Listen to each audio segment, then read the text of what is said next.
बंगाल की धरती पर गुजरात के शेर ने उड़ाई नींद। अरे दीदी, अगर कुछ गलत किया नहीं है तो इतना डरने की भी जरूरत क्या है? अरे किस बात का डर लग रहा है रे? मोदी की एक दहाड़ पर उमड़ पड़ा जन सैलाब। आप शांति रखिए। अब मैदान छोटा पड़ गया है। आप जहां हैं वहीं खड़े रहिए। मैं आपके प्यार के लिए, आपके उत्साह और उमंग के लिए मैं हृदय से आपका बहुत आभारी हूं। मोदी के खौफ से डर रही है दबंग दीदी।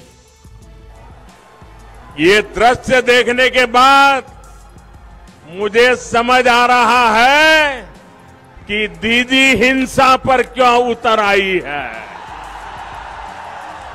पहले यूपी को घुमा ले, यूपी में कितने लोगों को मार दिया, पुलिस को भी मर्डर कर दिया। आप शांति रखिए। आप जहां हैं वहीं खड़े रहिए। उसको यूपी में खड़ा होने का जायगा नहीं है तो बंगाल में घूमता है, घूमने दो। अरे दीदी, अगर कुछ गलत किया नहीं है तो इतना डरने की भी जरूरत क्या है? नमस्कार, मैं हूं आपके साथ कविता राणा। पश्चिम बंगाल के ठाकुरगंज में मोदी की रैली में इतना जन सैलाब उमड़ पड़ेगा, इसका अंदाजा खुद बीजेपी को नहीं रहा होगा। बंगाल की धरती पर गुजरात के शेर पीएम मोदी की धमक पूरे देश ने देखी। आलम ऐसा कि मोदी खुद भीड़ को देखते हुए ज्यादा देर बोल न सके और भगदड़ के डर से महज 14 मिनट के अंदर उन्होंने अपना भाषण खत्म कर दिया। इस सैलाब ने साबित कर दिया कि पश्चिम बंगाल में बीजेपी की उम्मीद का फूल खिल रहा है। हालांकि कहा तो ये भी जाता है कि केंद्र का रास्ता यूपी से होकर गुजरता है, लेकिन बीजेपी ने जिस तरह से ममता बनर्जी के गढ़ में अपनी पूरी ताकत झोंक दी है, उससे एक बात तो साफ हो गई है कि बीजेपी इस बार एक नई लकीर खींचने का मन बना चुकी है। पश्चिम बंगाल को देश का पहला ऐसा राज्य बना दिया जहां पढ़ाई पर भी टैक्स लगाया जा रहा है। Triple T tax. Triple T का आपको पता है? आप जानते हैं? पश्चिम बंगाल का बच्चा तृणमूल तोलाबाजी टैक्स से परिचित है।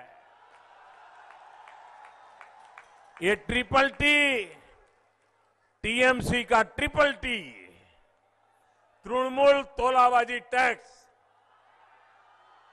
कॉलेज में एडमिशन हो, टीचर की भर्ती या ट्रांसफर हो, लोग बताते हैं कि सब जगह तृणमूल तोलाबाजी टैक्स लगता है ना?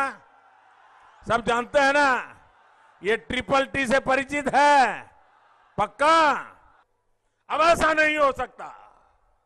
बीजेपी सामान्य जन की, गरीब की, किसान की, कामगार की, बेटियों की, युवाओं की आवाज बन करके खड़ी है। लेकिन बीजेपी के लिए ये कर पाना इतना आसान नहीं है। गुजरात के इस शेर के सामने दीदी बंगाल की शेरनी बनकर खड़ी है। पश्चिम बंगाल में 30 साल पुराना लेफ्ट का किला ढहाने वाली ममता बनर्जी इतनी लोकप्रिय नेता है कि उनके पिछले लोकसभा चुनाव में मोदी की आंधी के बावजूद पश्चिम बंगाल में बीजेपी के हाथ कुछ खास नहीं लगा। बीजेपी को यहाँ चुनाव प्रचार तक के लिए कड़ी जद्दोजहद करनी पड़ रही है। दीदी ने पहले अमित शाह की रथ यात्रा को पंचर कर दिया और फिर मोदी, अमित शाह और योगी जैसे नेताओं के हेलीकॉप्टर को लैंडिंग तक की इजाजत नहीं दी। लेकिन बीजेपी हार मानने वालों में नहीं है। ममता एक रास्ता बंद कर देती है तो बीजेपी दूसरी राह बनाकर बाजी मान लेती है। हमारे भारतीय जनता पार्टी के कार्यकर्ता 4 यात्राएं लेकर बंगाल के घर घर में जाने वाले थे, गांव गांव में जाने वाले थे। ममता दीदी को डर लग गया कि यात्रा निकली तो उनकी सरकार की अंतिम यात्रा निकल जाएगी। परमिशन नहीं दी।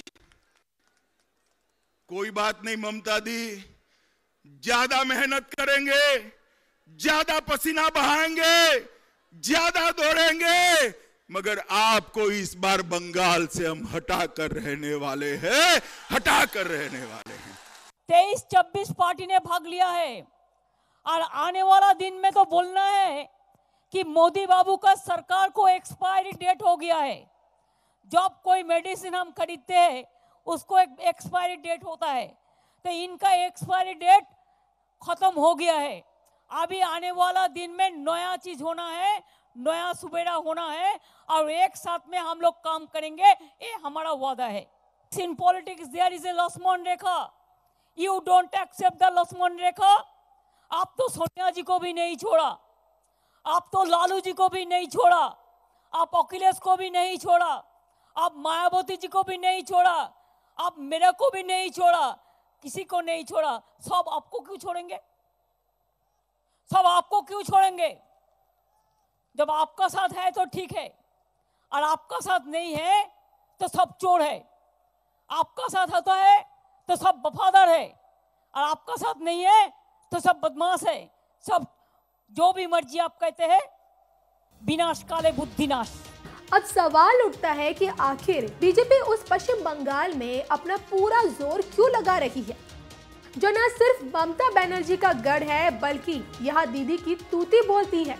यहाँ 2014 के चुनाव में 42 सीटों में से ममता को 34 और बीजेपी को सिर्फ 2 सीटें ही मिली थी। बीजेपी इस राज्य में चौथे नंबर की पार्टी बनकर रह गई थी। दरअसल इस लड़ाई का सीधा संबंध उत्तर प्रदेश से है। यूपी में 2014 के चुनाव में बीजेपी को 73 सीटें मिली थी, लेकिन 2019 में एसपी बीएसपी के गठबंधन की वजह से बीजेपी को बड़ा नुकसान हो सकता है। कई चैनलों में हुए सर्वे से पता चलता है कि बीजेपी को यहाँ 50 सीटों तक का नुकसान हो सकता है। वहीं बीजेपी के हाथ से 3 हिंदी भाषी राज्य भी निकल गए हैं। पार्टी इस नुकसान की भरपाई बंगाल और उड़ीसा से करना चाहती है। 2014 के बाद से पश्चिम बंगाल में बीजेपी की लोकप्रियता में तेजी से इजाफा हुआ है। पिछले साल हुए पंचायती चुनाव के नतीजे बताते हैं कि बीजेपी सबको पछाड़ते हुए यहाँ दूसरे नंबर की पार्टी बन गई है। बीजेपी की रैलियों में उमड़ रही भीड़ ये बताने के लिए काफी है कि बंगाल के लोगों का मन अब बदल रहा है कि दीदी खुद साम्यवादियों के शासन में इतनी परेशान रही, खुद ने परेशानियां झेली हैं। लोकतंत्र का गला घोंटने का तौर तरीके क्या होते हैं उससे वो खुद गुजरी है। तो मैं सोच रहा था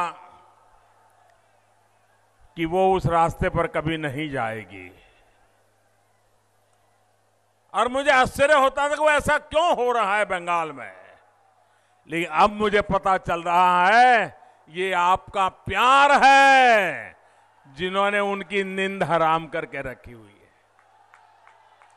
ये आपका उत्साह है, आपका उमंग है, और उसीलिए उनको लगता है कि वो भी वो साम्यवादियों के तौर तरीके अनुसार लोकतंत्र का गला घोंट करके, निर्दोष नागरिकों को परेशान करके, कार्यक्रम में आने वालों के लोगों की गाड़ियां जला करके, उनको लगता होगा कि वो अपना राजनीतिक उल्लास सीधी कर लेंगे।